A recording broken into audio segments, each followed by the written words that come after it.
Hello and welcome to another Mobalytics video. I'm your host Virkayu, and today we are looking at the 5 best champions to main for each role in Season 12. And if you are a regular viewer, you will know that recently we did 10 best champions to play in each role, but this one is taking a bit more of a thorough look on specific champions for you to main for all ranks. In this video, we're going to define what it means to be a champion to main and why you're different from, say, a meta champion that you could play.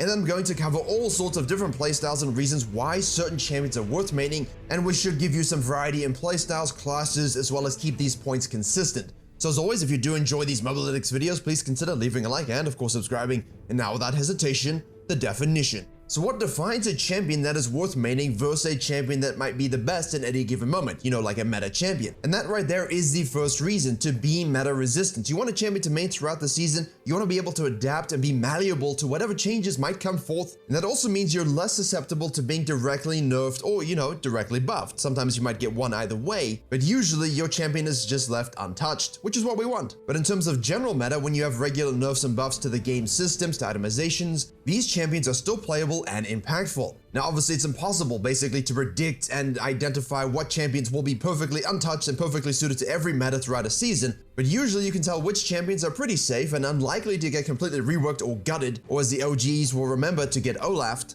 And so we don't want to be picking champions that are just flavor of the month or meta for a patch or two, as right tinkers with the jungle, tinkers with bot lane, buffs a tower here or there. No, because if that's the case, you're never going to be able to play them. Either they'll be banned, picked, and if that's the case where they're highly contested, most likely heavily nerfed. I actually literally just released a champion pool video talking about playing meta, custom champion pools, one-tricking, and if you watch this video and then watch that video, you should have the perfect ability to find a champion to main and form your own custom champion pool. And remember, you might enjoy a champion that's meta, but you might not suit the playstyle might not suit you, you might not really enjoy the thematic. Remember, you're meant to have fun with the game as well as learn and improve. You gotta find that perfect combination. Now, once we've understood this whole meta resistance and champion pool stuff, you want to make sure, and the second thing for this video is high skill expression. You don't want anything too simple or limited. Once you've decided you're going to pick something meta resistant, you've identified your champion pool champions, make sure that it is something that can give you fulfillment for the entire season. It can have a low skill floor, but as long as it's got high skill expression where you can always strive to master it, there are really fun ways to play against other meta champions as those come in and out of fashion throughout the season, and you don't want to be restricted by the pick when you reach a certain rank. Think Mumu. You're not going to play it to get out of low elo, but all of a sudden you get to diamond and you're getting invaded every game. And the third and final definition of what we are using for the best champions to main is that it is impactful when mastered. Maining a champion means learning all of the matchups, their itemization, their combos, mechanics, everything else. And as I mentioned in my champion pool video, that you will actually play it almost like a one-trick. You won't spam it only, and you probably have a few other champions you want to play, but the goal here is to understand all of Shaco's itemization, all of Kai'Sa's variations and evolves, all of Kha'Zix's adaptation, how to master spinning clockwise and counterclockwise with Garen and Tryndamere. But ultimately, you want to pick champions that are worth spending time on, that are rewarding, and ultimately that will allow you to have an effect on games, that will be able to impact your climb in a positive way, not just existing and coin flipping by letting your laners or your junglers carry you to victory just because you're a person. Hopefully. Now let's start off with one of the most impactful roles for you to climb with, mid lane. Yeah, you thought I was going to say jungle, didn't you? Well, I mean, if you're a good player, then jungle, but most of the time, actually, mid lane is a really good lane to climb with. We also could have started with size of ego, but I thought the ADC players needed to be, tamed a little bit. First up, we have Sylas, the champion of the people. And the reason why is because he is the most unique mid laner in the game, according to some. He's also shirtless, and that might be a common theme in this video. Not only do you have to learn things like matchups and mechanics, although, you have to learn that on every champion, you also need to understand every champion in the game along with their ultimate, so you can yeet the right one in the right moment and then destroy them with it. If you so happen to be one of those Challenger A-Rank players that loves to tweet about it on Twitter, but now you want to be pro at Summoner's Rift, this could be an excellent choice. Sylas' strengths lie in his skirmishing, his snowballing, and his outplay potential. Being able to turn things around with his W heal is always satisfying. I play Warwick, so, I kind of have a lot of synergy there. It's all about getting a lead from fighting and playing aggressively early game, and just running over the entire game with your insane damage, mobility, and sustain. The hardest thing about playing Sylas is getting through those early levels as a melee mid laner and understanding when you're weaker than your opponent, and by extension then when you can actually commit to all lanes and come out ahead. Sylas' level 3 onward is very strong though, and you can outtrade a huge array of matchups This is all part of the learning process, but if you have the Mobalytics companion app, it will tell you what to do in certain matchups as you load into the game. A huge learning tool in my opinion. A common theme with champions like this is understanding not your KDA, not your CS, it's understanding at what level and what itemization spike you can decimate every respective matchup. When you do get that lead, if you're able to be cautious and measured enough in that early phase, he becomes very difficult to match up against. And this is where the mid lane spice comes. You go mid lane, you kill your opponent, now you can shove and roam, TP and roam, well, TP and roam past 14 because of the new changes, steal people's ultimate, and elo at the same time. He's one of the best solo queue champions and works brilliantly along all ranks as long as you have that knowledge of the game to understand how to use said ultimates. Cassiopeia is a completely different pick altogether, but undeniably effective and a bit of a carry monster. She is on the higher end of the difficulty scale when it comes to mid lane, but she's an incredibly rewarding pick once you've learned how to play her. She's also really heavily in the meta, won't really be touched too much throughout the season, and like Sylas has that turn potential. Turning bad trades into good trades is a huge skill set for you to learn in the mid lane. Well, you know, actually in every position. But she's one of those champions that enables it, and it's a champion that has been pretty strong no matter what the state of the game is. She works well into all team compositions and against a huge variety of opponents. One-shotting squishies, melting tanks, kiting everyone until they go insane. And that's why she works so well bottom lane, because she can kind of play like an AD carry in terms of kiting, but instead of auto attacks, it's landing her Q and spamming her E's. And then you need to know that Miasma is one of the most broken abilities in the game. Being grounded is an absolutely diseased feeling. Alongside that, she has one of the most influential and teamfight willing abilities in the game with her ultimate. And you know, that's not even the Miasma. No matter the state of the game, if you can hit a huge flash R and your team can stack on that, you have a huge chance of carrying. As I covered in my champion pool video, being able to take champions you main into other roles is one of the best ways to climb in solo queue. And as I just mentioned, she can also go bottom lane, and you know, you can actually take a top lane as well. I've also seen her go into the bottom lane with support. And even I wouldn't jungle it, but hey, I'm sure there's someone crazy enough. This is a champion that takes time to master, but the commitment will be well worth it, and remember, you don't even need to buy boots, so that's free cash money to put into your core itemization. Next up, we have one of the most interesting, unique, and definitely most influential picks in the entire mid lane champion pool. It dominates world's meta, and it's dopest calling card, Twisted Fate. At first glance, he looks pretty simple. You choose a card, you auto attack, and you Q. Easy. But you can almost make anything seem easy when you oversimplify its kit and its process. However, this champion has such a unique playstyle that makes him such a different pick to play compared to every other champion in the game. With potentially the exception of Shen. Twisted Fate mid is almost like playing a support. You can run around the map and set up picks for your team with a gold card, and you can itemize around that playstyle with rapid fire cannon, Everfrost to an extent, and then just make sure your pick potential is unmatched. However, you say play like a support and people freak out. No, he still does a lot of good damage, but he's not a Cassiopeia type of 1v5 pentakill machine. He's all about spacing, picks, and floating in and around teamfights with his card selection, and along with a pretty safe laning phase in most games, you are just going to have to be careful about certain early aggressive matchups that can all-in you and punish you pre-6, and we haven't even mentioned that 6. When you hit that ultimate ability, all of a sudden the map opens up to you, you could be anywhere, the mid lane is chasing you down, champions that have to have TP pre-14 now are crying because they don't have your ability. The map is yours, my friends. Good wave management, coupled with pick understanding, coupled with macro, coupled with your ultimate usage, GG, free climbing. And next up, we're gonna talk about the Mammoth Man special, Annie. Talk about safety, how simple she is in the basic, but how far the champion can go when played optimally. Low skill floor, high skill ceiling, and a giant bear. Great laning phase, easy to farm on, roam potential is nuts, and the movement speed with your E in that roam potential really surprises a lot of junglers and supports when they're running from you. Or when they're sort of thinking, hey, let's go fist on this crab, and Annie says, presses button, bears you to death. You also have a lot of carry potential like with Cassiopeia, big flash tibbers, AoE damage, CC, and, you know, like in Ivern's Daisy, you can control dragons when your jungler is simply inept. Although if your jungler's inept, doesn't have smite up, and is always dead around objectives, please send them to me and I will make sure I fix that for you. I apologize on behalf of all junglers.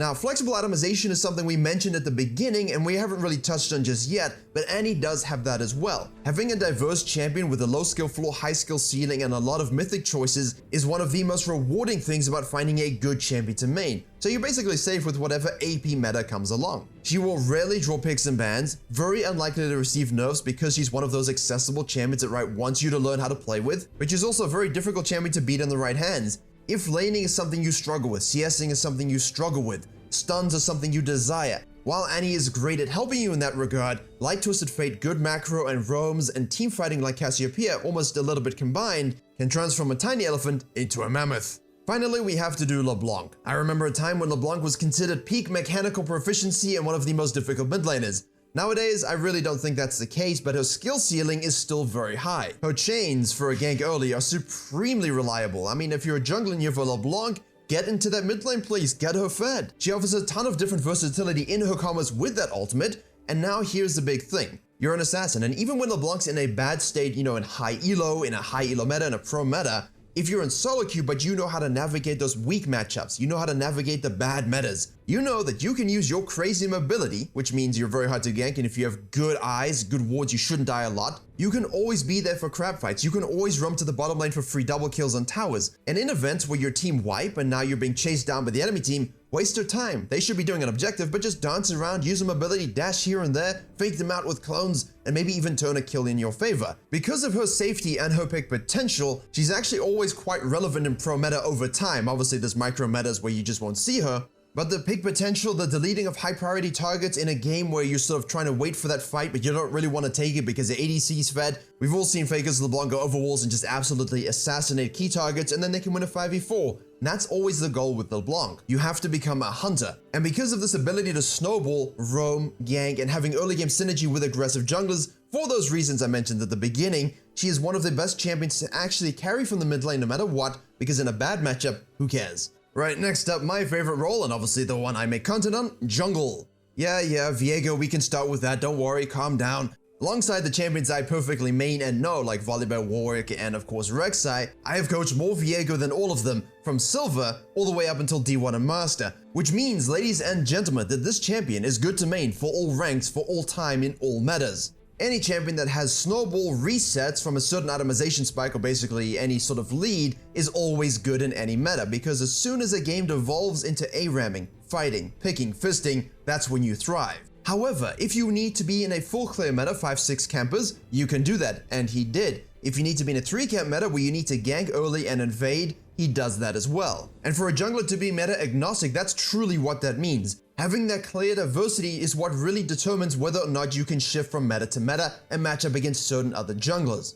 And while some of the Viego players haven't liked certain matchups in terms of 1v1s blind, it doesn't really matter because Viego also has the ability to be everywhere. His E movement speed proc, the ability to gank so quickly, to rotate so quickly around the map, is one of the core abilities to not only stay as an oppressive jungler by, just denying the enemy jungler's existence, but also being able to rotate to losing lanes and play around any sort of game state. A good Viego will always be relevant in every game. And obviously having that stun and CC is very important, but mostly item diversity. Shieldbow was a thing, now it's nerfed. Before that, Divine Sunder was a thing, then it was nerfed. Now it's still kind of a thing. Essentially, always will have been a thing because it's just such a good item on him, but initially so was Kraken Slayer, and now Shield Bow, and now you've got all three. You can go Sterex when you don't buy a Shield Bow, you can go Blade of the Rune King, you can go full on crit, full on bruiser, a bit more beefy. The choice is yours, the playstyle is yours, the spike is yours, and Viego will be there whatever you need. And again, he's shirtless. Second up, I'm gonna shift from the snowballing Viego AD threat into a Nunu. Early ganks, map mobility, objective control. Did I mention early ganks? Did I mention early repeat ganks? And did I mention great way to make Yasuo's AFK? Nunu isn't looking to 5-6 camp in the meta, no. Nunu wants to be impactful. You can easily do a red Raptors Grump gank. You can just do a red gank if you want to. The story for Nunu and Willump and why they're so strong is because they essentially force all junglers to be chasing you around the map. In basketball, if you're chasing the ball on defense, it's not good. Same thing with jungle. And most of the time, bad junglers will not understand how to just let you do your thing while playing against you in terms of counter jungling, taking opposite side objectives, and so on. Nunu also presents the ability with versatile itemization.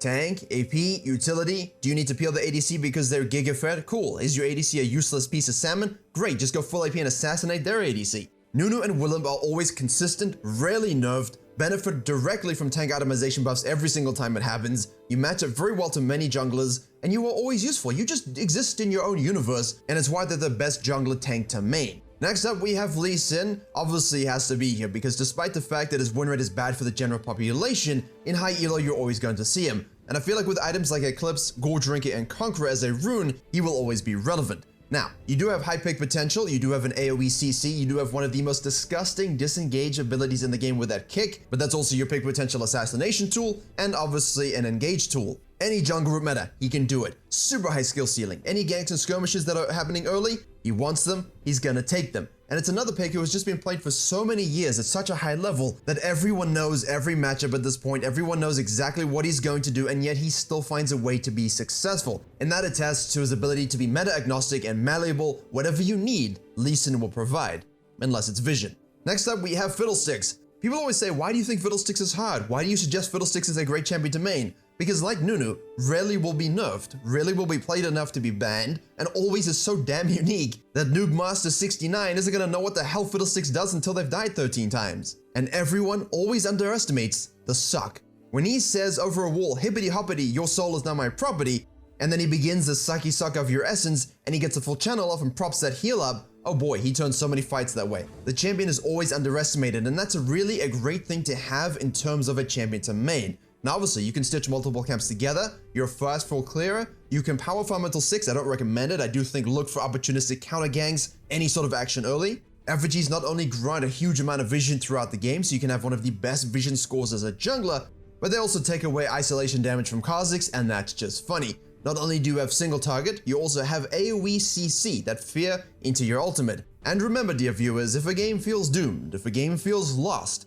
and all you have is your Fiddlesticks and your soul-sucking ability, one team fight, one ARAM moment, one bad Baron, you're back in it. And the time you spend working on your clears and understanding these mechanics, that skill ceiling we talked about, that skill expression, the better you will become and the better you will understand the matchups in the game and always find a way to get fed. We weren't really gonna put Diana because we kind of felt, well, she's been nerfed a lot, even though her play rate is popular, Riot didn't really seemingly want her in the jungle, but with this recent buff they've said, you know what, we love her in the jungle actually, everyone loves her in the jungle, let's rebuff it, Diana is a jungler now. She satisfies that AP Assassin, AP Bruiser niche that we're lacking in this particular section, power farming, insane clearing speed, huge gap closer for early ganks, you don't have the CC, but you have the gap closer. But once you do hit that ultimate, AoE damage, CC, you've got a shield on your W, the scaling and carry potential is so ridiculous it will rocket your LP to the moon. And that's right, we can get two references in one there. Now, she will be banned a little bit more than other champions because of a high play rate and her good win rate, but it will not be so high that it's a bad champion to main and it won't happen that often. And when the nerfs do come around, if they do, she will still be great in the jungle for those that know how to use her, those who have put in the time to understand her power spikes and how she plays at certain phases of the game, and the moon.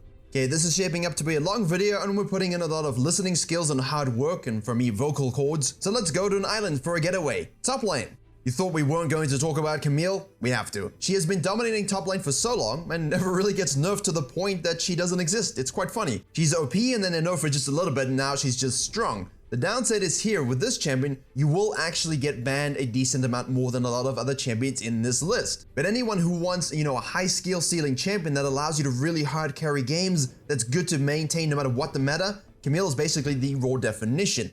She's great into a large variety of matchups, which is obviously what you want. She's fantastic at all points in the game, amazing snowball, good scaling, and if mid lane is feeding or mid lane is primed and juicy, and you've shoved your top lane, why not just take a trip down the river? Join your jungler, or don't.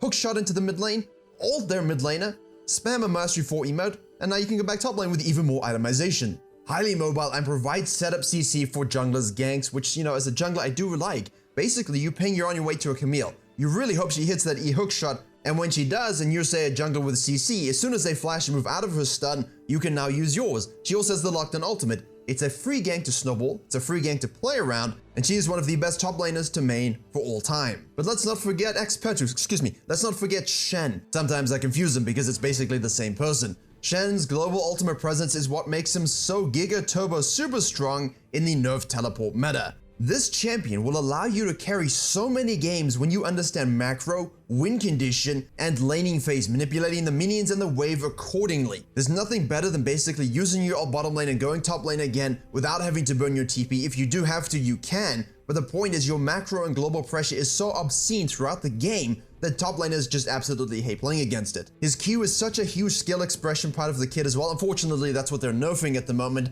I wish they did nerf, global ultimate timer and so on. But he's an entirely interesting champion outside of just using that ultimate. The taunt for game-winning plays in terms of flash and map mobility, the W to stop people auto-attacking you because they're not respecting your personal space, and that Q is a skill expression part of your dueling. When you get ahead, you are supremely strong and difficult to fight.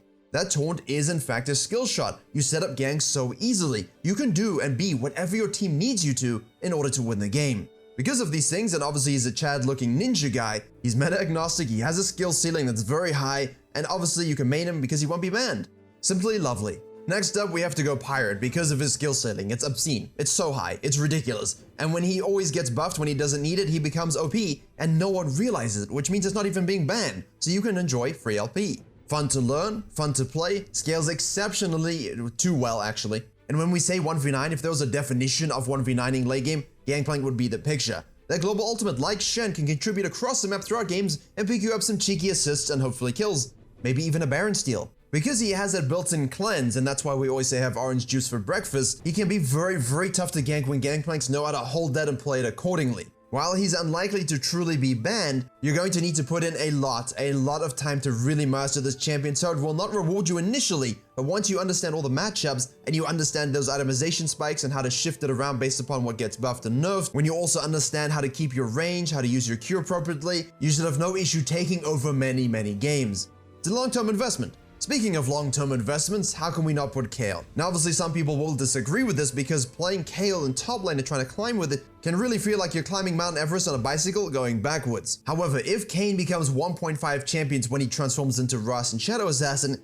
Kayle becomes like 4 champions. You can cope with most lanes early, and the keyword there is please, cope. Although most of you know it as copium, this is basically the precursor to that, and if you can understand laning phase against every matchup where you're not just straight up inting it, your existence and patience will be rewarded. Now, there are some lanes where you can stomp with a few items, especially once you hit level 6, but the benefit usually with Kayle is in games where you seemingly can't really get going and their top laner disappears for team fights, you become a split pushing monster. And understanding those waves and not just ping-ponging them back and forth can get you really fed and catch up those experience levels very quickly. Now, that ultimate is something that a lot of people just use like a bunch of donkeys. It's a game-changing ultimate. You use it on the Jinx who's got 25 kills, you can win the game. If there's someone else who's fed and you need to use it on them, do so. Time it appropriately, and don't always just use it on yourself when you don't need to just to get damage off. I mean, you can, but if it's for a pentakill, sure, but if you're in a team fight that's really close, use it with a bit more of your brain active. The only thing I will say is the dopamine upon hitting level 16 and getting to late game, and then you go to the next game and you have to go back to level 1, it can feel a little demoralizing, but you become addicted, and yes, I've jungled it and done this. But we're here for top lane, and if you're looking to carry with a hyperscaling pick and you prefer just an absolute peaceful existence until you want to wreak havoc and destroy the world, Kayle is the choice. No, we didn't forget about Fiora. High skill ceiling, super high skill ceiling, horrifically dangerous to face, flexible itemization, very fun to play because you're so fair to play against. That's a sarcastic point. Repost is just absolutely game-changing and always difficult to time against a good Fiora. Like Camille, another top laner who's always been good, and unlikely to change drastically. And that's the biggest thing here. High skill ceiling, not always likely to be banned, you know, more so than other champions like Camille, but not in a way that you can't main it for a whole season. And like Gangplank and like every other top laner here, you really can become a 1v9 machine. Pentakills are in your future. The trade-off is simply understanding matchups and not yeeting in and dying and losing the advantage to the point that you are useless. But hey, guess what? If that does happen, different ways to win games are a thing. Split pushing, flanking, cleaning up. Fiora is always good at a 1v2 and a 1v3 when ahead in the mid game. If you can get to that phase and draw jungler's attention, but you've already smurfed all over your lane, that's an excellent way to draw that attention away from your team, let them catch up even if they don't know it's happening, turn that into a 3v1 for yourself and you get a triple kill. Now all of a sudden 5 plates, a herald, you rotate more plates. If it's a bit later in the mid game, you're already taking barons. Her snowball potential, if you understand how to win lane, and that's the most important thing again, is something that other junglers and top laners can simply strive towards. It's horrible as a jungler when you think, oh, let me go against top lane. Now there's a fed Fiora. 1 kill, 2 kills, 3 kills. I'm scared. I don't want to fight her. It's difficult to handle that. You need to look for another way to shut her down, and sometimes it's just impossible. You always know as a jungler the top laners you hate having against you based upon these kinds of things, especially when they're played by good champions, and those 5, they're amongst them.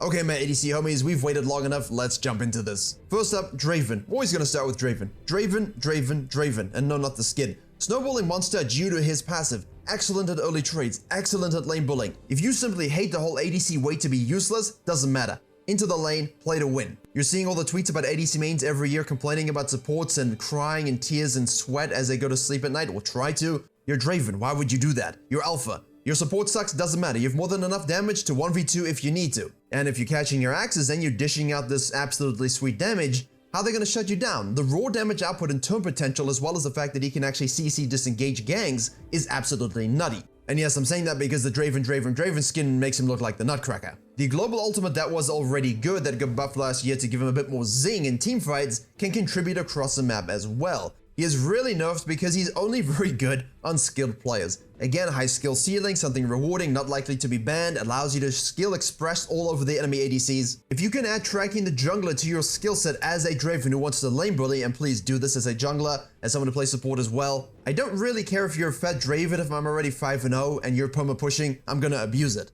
Next up we have Vayne, and yes, she's very good at the moment as well. Does go through periods where she's not really in the meta, but there's usually a smaller selection of champions to main in this particular class simply because there aren't as many marksmen. But no matter what the meta, no matter what's happening in solo queue, it doesn't really matter in isolation gold, it doesn't really matter in diamond, it doesn't really matter for 99% of the player base. If you're playing Vayne, you have a scaling hyper carry with a skill ceiling, and again, isn't as difficult to play as people think. I think the barrier to entry on things like Vayne and LeBlanc are built up a little bit too much. But a good Vayne is scarier than a Volibear with Chem Tank, Deadman, Swifties, Q-Mags, and he has 20 kills. And now he's running at your face. Because Vayne can actually deal with that with Condemn with a percentage max HP damage, and she shreds all opponents, including huge tanks. She only needs 2 items to spike heavily and solo carry in the game, and works well into most team compositions with literally most supports. Although if you have your, Lulus around, that's obviously preferred.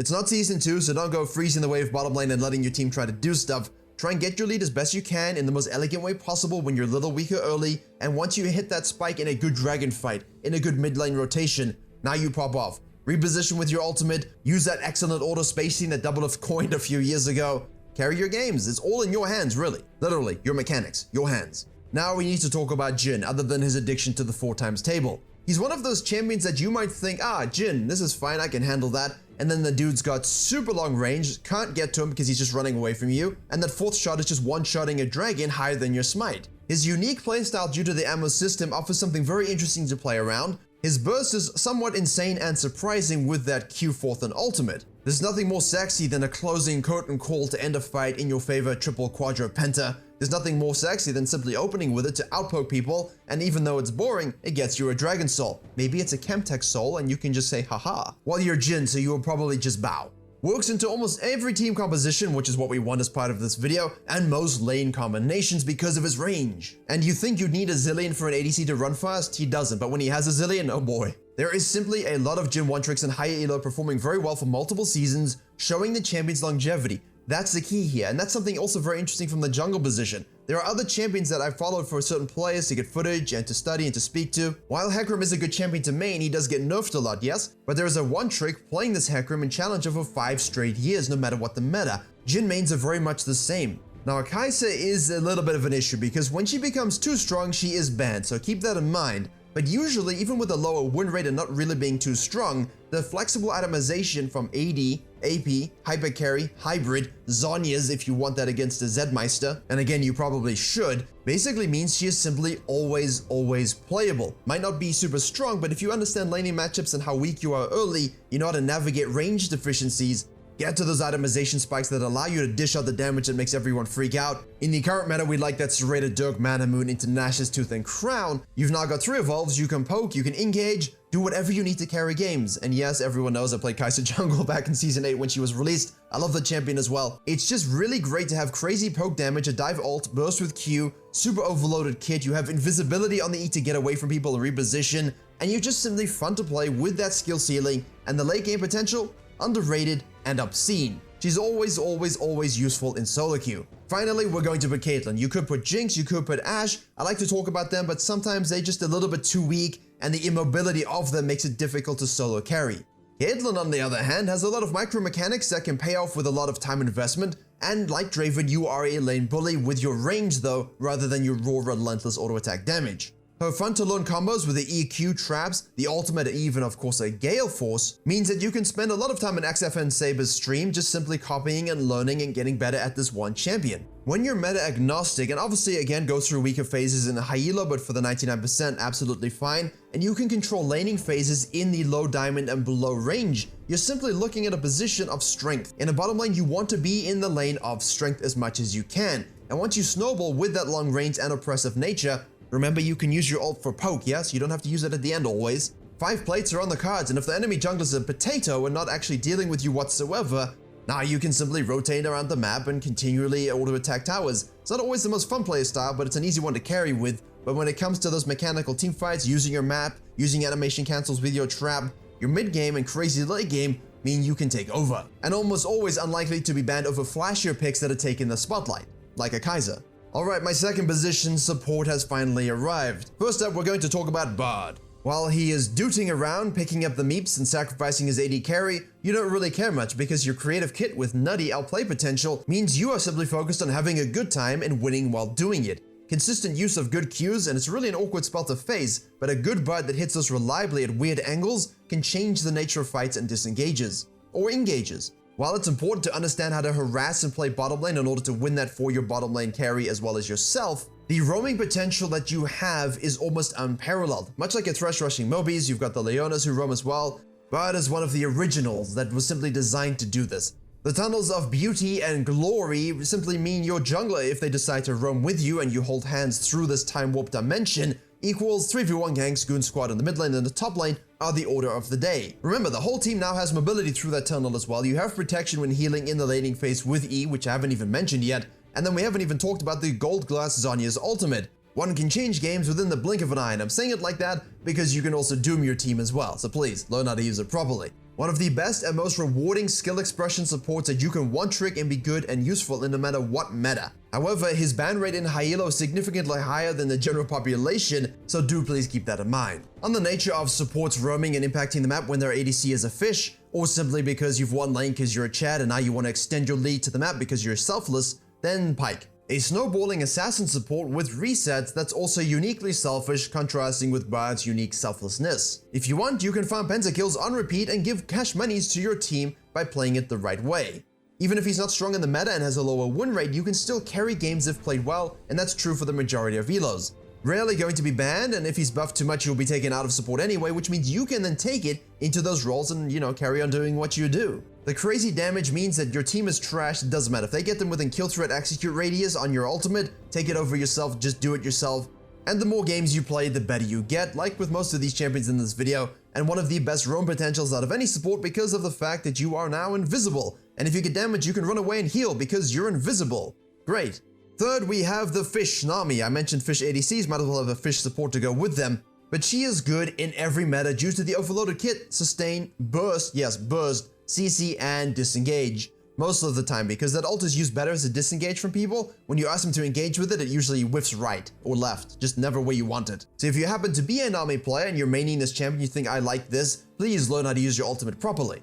And within that kit is the ability to function optimally both aggressively and defensively, which makes her one of the most dynamic supports in the game. You don't have to learn one playstyle or the other, you can learn both, which means when you want to learn other support champions, to flex out your pool, that skill set will be greatly rewarded. Amazing game impact even with roams, and if your AD carry is good, you will simply make them instantly stronger, and you can basically instantly win the laning phase, and the game actually. But if they are bad, you can simply play around someone else who's fed or play defensively until such time that your carry becomes useful. Now, I'm sorry all assassin players, I'm sorry Rengar players in particular, Lulu. I have to bring in Lulu, we have to talk about Lulu. The best peeling champion in the game with Polymorph, R, and Shield. And Lulu with a fed Jinx, a fed Vayne, offers amazing offensive and defensive playstyles as well. She is literally the best support in the game when you have a hyper carry like that Jinx or a Kog'Maw when he's not turbo useless. You also shut down the enemy's ability to play assassins and run and destroy whoever is the most fed member on your team. Throughout her time in League has seen plenty of nerfs and buffs, but always remains strong no matter what, and usually those nerfs and buffs are when she's strong in a solo lane, which is just an abomination to the game. So while she might be banned a little bit more frequently than other enchanters because of her oppressive kit, while she might also be a little strong in some certain metas, she is always going to be useful. It's always great to learn how to play this champion. Find the person who's fed, follow them around, keep them alive, and if the enemy team has a win condition champion, remove them by pressing one button.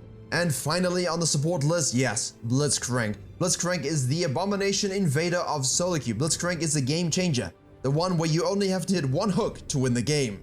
And it's very, very true. An old school champion who's made it possible to nerf because his main threat is his Q. He also has a knockup and a turbo giga silence along with a huge shield. super aggressive snowballing champion that can carry games from as early as level 1, so remember, enemy laners play behind the minions. He's not picked as much as other supports, but often receives some bans in low elo because of the fact that no one seemingly understands that wards and scanners are a thing.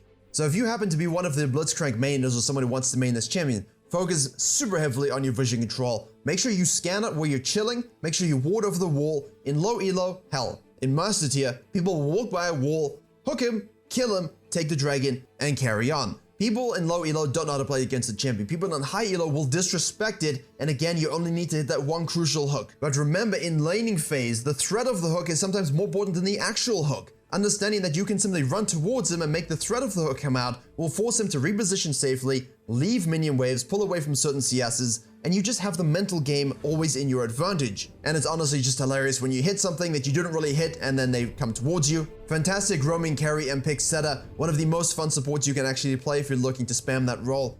But there you have it, my voice box is now completely torched. That was a hugely long video, I'm sure we'll cut a bit of this out. Please let us know in the comments if you're going to pick one of the champions from this video as a champion to main. Maybe you think another champion should have been in the video, let us know as well. Please do like, share, and comment if you enjoyed and learned something. I've been your humble host Virkayu, and as always, I will see you all in the next tutorial.